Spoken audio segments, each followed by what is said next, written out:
NEET छात्रा मामले में आज 35 दिन बीत चुके हैं, लेकिन ना ही अभी तक कोई सुराग मिला, ना ही कोई कार्रवाई हुई है। यहां तक कि सीबीआई को यह जांच सौंपने की बात हुई थी, लेकिन अभी तक सीबीआई भी इस जांच को नहीं कर रही है। वहीं जो भी नीट छात्रा के लिए आवाज उठाते हैं उनको गिरफ्तार कर लिया जाता है, उनके आवाज को बंद किया जाता है ताकि बिहार की बेटी को न्याय ना मिल सके और सरकार पर सवाल खड़े ना हो सके। ऐसे में रोहिणी आचार्य ने साफ तौर पर सरकार पर फिर से निशाना साधा है और वो क्या कुछ कहती नजर आई है।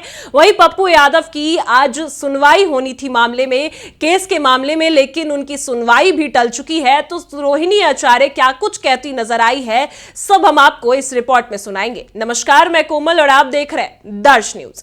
देखिए, आपको बता दें कि जहां एक और नीट छात्रा मामले में लगातार हर बिहार की जनता न्याय की मांग कर रही थी। पहले एसआईटी, फिर सीआईडी और इसके बाद सीबीआई की एंट्री हुई, लेकिन अभी तक 35 दिन बीत चुके हैं। ना ही उस बेटी को न्याय मिला, ना ही दरिंदे पकड़े गए। और सीबीआई जांच के लिए जो नीतीश कुमार ने आग्रह किया, वो भी सीबीआई जांच अभी तक नहीं हुई है। अभी भी एसआईटी सुराग ढूंढ रही है, अभी भी कई लोगों के डीएनए सैंपल्स लिए जा रहे हैं। उनके चाचा, छात्रा के चाचा और दादा का भी डीएनए सैंपल्स लिया गया। हर बार घूम फिर के उनके परिवार के पास एसआईटी जांच के लिए चली जाती है, सुराग ढूंढने चली जाती है। और वही जो भी उस बच्ची के लिए न्याय की आवाज उठाते हैं उनको गिरफ्तार किया जाता है और हर बार उनको जेल में रखने के लिए कोई ना कोई साजिश की जाती है। समर्थकों का यही कहना है, सभी ये कह रहे हैं कि पप्पू यादव की गिरफ्तारी साफ तौर पर नीट छात्रा मामले को उठाने की वजह से ही हुआ। जैसे उन्होंने कई अपराधियों के नाम गिनाए, सभी के नाम वो बोलते नजर आए, कच्चा चिट्ठा सबका खोला, इस वजह से ही पप्पू यादव की गिरफ्तारी हुई।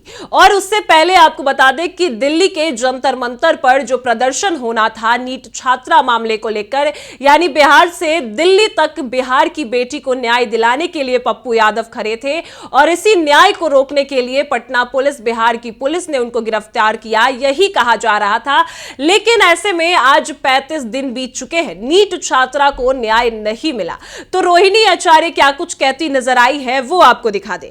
देखिए, रोहिणी आचार्य साफ तौर पर लिखती है कि कैसा अनुसंधान, कैसी जांच कर रही है। इस मामले की जांच के उद्देश्य से गठित एसआईटी और बिहार पुलिस बिहार को शर्मसार करने वाले अति गंभीर और संवेदनशील मामले में बिहार पुलिस की कार्यशैली पहले भी सवालों के घेरे में रही और इस दफा भी कार्यशैली जहां वो अनुसंधान की पूरी प्रक्रिया पर सवालिया निशान है। जांच के सवाल पर सरकार, सत्ता पक्ष और पुलिस के पास कहने बताने के लिए कुछ भी ठोस नहीं है। सीबीआई जांच की अनुशंसा के 11 दिन बीत जाने के बाद भी सीबीआई के द्वारा जांच को नहीं टेक ओवर किया जाना है और ऐसे में सत्ता के इशारे पर बड़े चेहरों को बचाने और एवं मामला पर पर्दा डालने की कवायद जारी है और सच से पर्दा उठाने और दोषियों को सजा मिलने की उम्मीद लगाए बैठे पूरे बिहार को सिवाय निराशा के कुछ और हासिल नहीं होने वाला।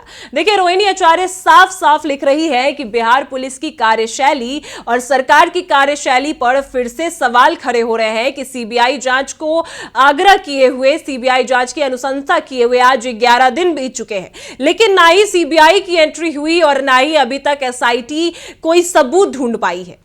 और ऐसे में अगर जो भी आवाज उठाते हैं उन सभी आवाजों को भी बंद किया जाता है।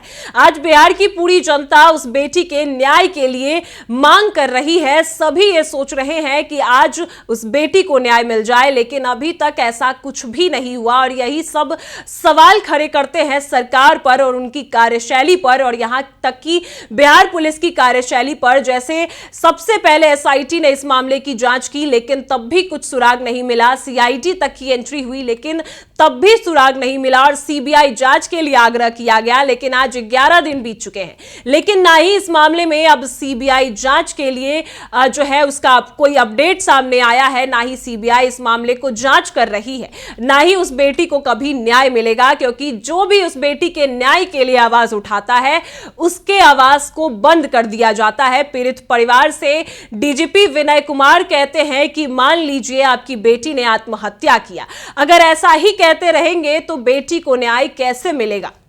यही सवाल आज रोहिणी आचार्य कर रही है कि बिहार की बेटियों की सुरक्षा कहां है। बिहार की बेटी के लिए, न्याय के लिए अगर कोई आवाज उठाता है तो उस आवाज को भी बंद किया जाता है। तो पीड़ित परिवार सीबीआई जांच की मांग भी नहीं कर रहे थे और सीबीआई जांच के लिए आग्रह भी किया गया।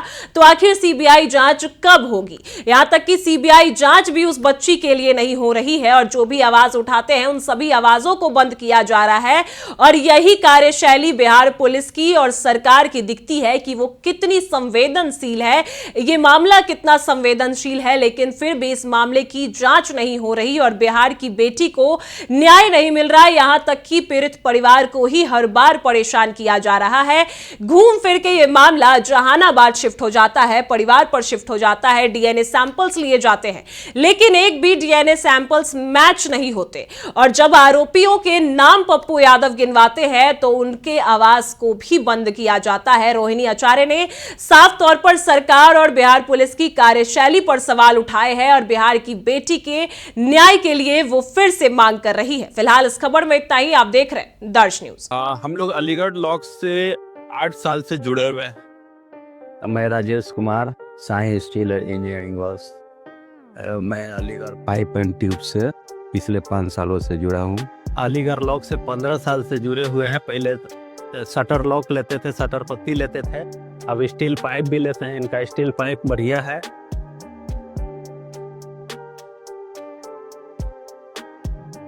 मजबूती का असली नाम अलीगढ़ ट्यूब्स शटर। पटना से लेकर पूरे इंडिया तक क्वालिटी स्टील प्रोडक्ट्स जो आपके हर प्रोजेक्ट को दे मजबूती और भरोसा और एकदम टाइम पर डिलीवरी। तो अभी कॉल करें